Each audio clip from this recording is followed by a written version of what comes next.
match after his trip down under. This week he took control of Portsmouth for just £1. Obviously been saving up while he was away. Garth Crooks was also at the game. In 1982, Terry Venables took Queen's Park Rangers to the FA Cup final. They trailed Spurs by a single goal for much of the game, until this happened.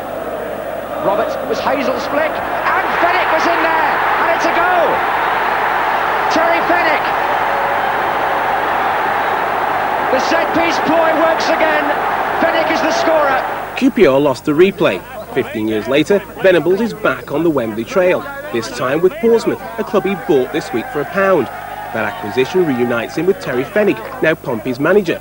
But Venables is already the coach of the Australian national team, so how does he manage the two? I don't see the problem. It's just like most other businesses, managing management. The actual hands-on coaching is what I do in Australia, and I've been there 5 weeks. I've now got the European players to come over.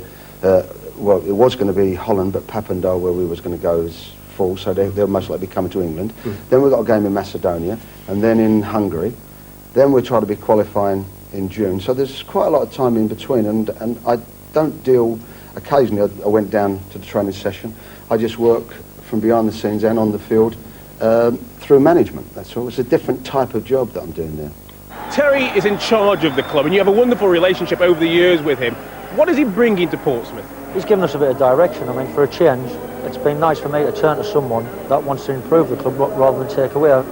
We are under very strict financial guidelines, really, at the club. But Terry's given us a bit of direction. He's helped us in that manner. He's bringing investors into the club, and it's looking a bit brighter than it has been. The obstacle facing Portsmouth this afternoon at Elland Road was clear. George Graham's Leeds had beaten Arsenal in the last round. But in the 7th minute, across from the left found Leeds' Nigel Martin unable to stop Andy McLaughlin from scoring with a brave header. The Pompey midfielder was later substituted after receiving an ankle injury from the challenge. With the club's penalty taker sidelined, it was almost inevitable that Portsmouth would be awarded a spot kick, and did so 30 minutes into the game. Gary Kelly adjudged to have used his arm to charge the ball down. Referee Paul Alcock had no hesitation awarding the penalty. From this angle, you can see why. Fitzroy Simpson stepped up to take the kick, only for Nigel Martin to make yet another vital save in this year's competition. With minutes to half-time, Fenwick's message to the bench was clear: not to panic. 12 minutes into the second half, a loose ball from Lee Bradbury sent Leeds on the attack. Lee Bowyer finding himself in the perfect position to equalise.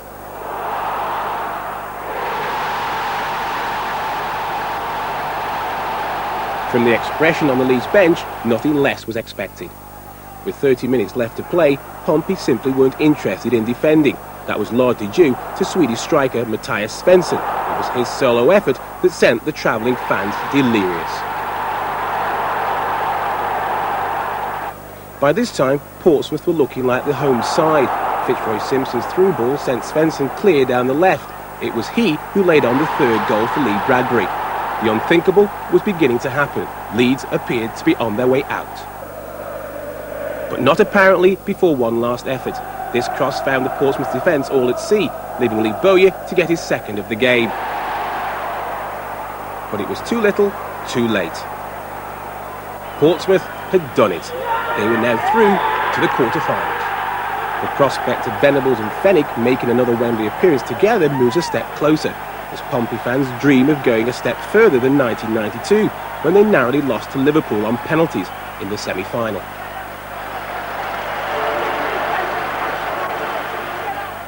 I knew it would be tough. I didn't think we'd play as well as we did, but in all fairness, I felt we did. We thoroughly deserved the victory. I thought it was an excellent performance.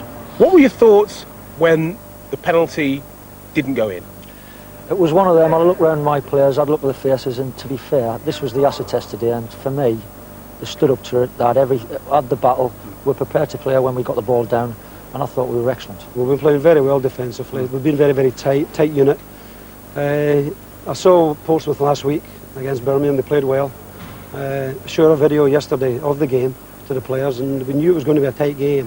But I didn't expect defensively to be so poor, and individually probably having to carry so many players on the day, which is tough for them. The lads worked hard, and we came back into the game. There was a bit of a shock at the end there when they got into 3-2 in about 3 or 4 minutes to go, and I was thinking, come on, we just had to try and get out the field and hold it up. and we held out and we won 3-2, so it's an excellent result for us. On Leeds to win that. We've been giving the defence and keeper a big hit in the last 3 or 4 weeks in this programme. Yeah. It's the match of the day, kiss Well, of he death. did save a penalty. They were all over the place defensively today. Great result for Portsmouth. I mean, they have been going well. To score 3 goals against Leeds, the way they've been playing is tremendous. The club must be worth about a fiver now, easily. Yeah. Well, that's Venables, isn't it? Yeah. 5 times Yeah, his there money you go. straight away.